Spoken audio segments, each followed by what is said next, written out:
السلام عليكم. ان شاء الله انا قررت خلال ال8 شهور الجايين دول ان اتعلم فيهم الذكاء الاصطناعي. تمام. دلوقتي كده فكره التحدي جايه من ان في شخص اسمه سكوت يانج جه من 11 سنه فاتوا، قرر انه ياخد كورسات الاي ام اي تي كلها اللي هي بتتاخد في 4 سنين، ياخدها في 12 شهر بس، والكورسات كانت متاحه اونلاين فري وقتها. فكانت فكره التحدي قايمه ان هو ينزل فيديو على اليوتيوب كل اسبوع بيتكلم فيه عن الستيتس والتحدي ماشي ازاي، والخطه ماشيه زي ما متوقع ولا لا. فانا قررت ان انا اعمل حاجه مشابهه، بس في ان انا اتعلم ذكاء اصطناعي. ان انا ما يهمنيش ان انا اخد كورسات الام اي تي اللي بتاخد في 4 سنين، لكن يهمني اكتر ان انا اتعلم ذكاء اصطناعي. دلوقتي الذكاء الصناعي الماتيريالز بتاعه كلها متاحه اونلاين، من ناحيه الماث، من ناحيه الستاتستكس، ومن ناحيه الكودينج، ومن ناحيه الثيوري بتاع الذكاء الاصطناعي. فالماتيريالز كلها متاحه اونلاين، وانا اوريدي جمعت الحاجات اللي انا محتاج اتعلمها عشان ابقى ماشين ليرنينج انجينير. تمام كويس. دلوقتي التحدي انا هخلصه ان شاء الله في 8 شهور. اشمعنى 8 شهور مش سنه مثلا؟ لان سنه هيبقى كتير شويه، 6 شهور هيبقى قليل، لان انت في حاجات كتيره محتاج تلم بيها عشان تقدر تبقى بتاع ماشين ليرنينج انجينير. وده انك محتاج تهتم بالماث، الستاتستكس، داتا ساينس، محتاج يبقى عندك كودينج سكيلز، ومحتاج تكون برضه فاهم الثيوري. وفي برانشات في الذكاء الصناعي، يعني في ماشين ليرنينج، في ديب ليرنينج، في كمبيوتر فيجن. ففي حاجات كتير محتاج تبقى ملم بيها. فانا 8 شهور حاجه كده اجريسيف بات رياليستيك. كويس، هي حاجه في النص. تمام.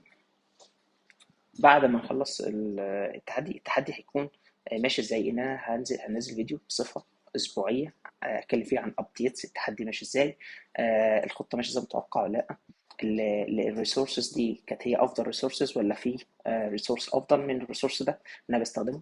وهتلاقي لينك في الديسكربشن تحت عن الرود ماب او الماتيريالز او الخطه المفروض تمشي ازاي، ورابط لماتيريالز لو انت عايز تروح تتعلم الذكاء الصناعي بنفسك. كويس. دلوقتي التحدي عندي هو الاستمراريه، مش في الكونتنت ذات نفسه، لان انا اوريدي عندي خبره بالذكاء الصناعي، استخدمته قبل كده، اوريدي اتعلمت الماث بتاعه، اوريدي عارف بايثون. ففعلا انا اوريدي عندي ديسنت سكيلز في الذكاء الصناعي. التحدي كله ان انا اعمل ريفرش لان انا اتعلمته، وهتعلمه بشكل اعمق، بشكل افضل. كويس، بشكل سيستماتايزد يعني. وانا اصلا اوريدي سوفت وير انجينير، فانا اوريدي شغال فول تايم في شركه اجنبيه هنا من البيت. وعندي مشروع اوبن سورس انا المينتينر بتاعه. فالتحدي عندي ان انا اخد الوقت اللي باقي لي من اليوم على مدار ال8 شهور الجايين دول في ان انا اتعلم فيهم الذكاء الاصطناعي. لو انا قاعد فول تايم على الذكاء الاصطناعي، بيتهيألي هيكون 4 ل6 شهور هيكون كويس، لان انا مهتم بالجانب البراكتيكال ابروتش، مش باللي هو الثيوري. كانت الثيوري مهمه.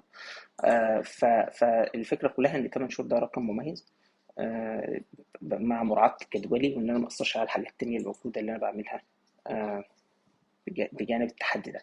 كويس. فان شاء الله في اول او في اخر كل اسبوع هنزل فيديو نتكلم فيه عن الخطه او التحدي ماشي ازاي. بس شكرا، السلام عليكم ورحمه الله.